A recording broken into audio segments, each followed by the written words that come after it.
Banyak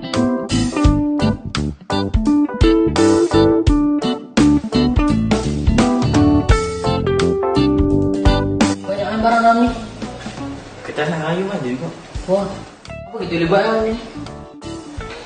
Aku rasa kan, aku ada idea lah dengan barang-barang kat sini. Macam mana tu?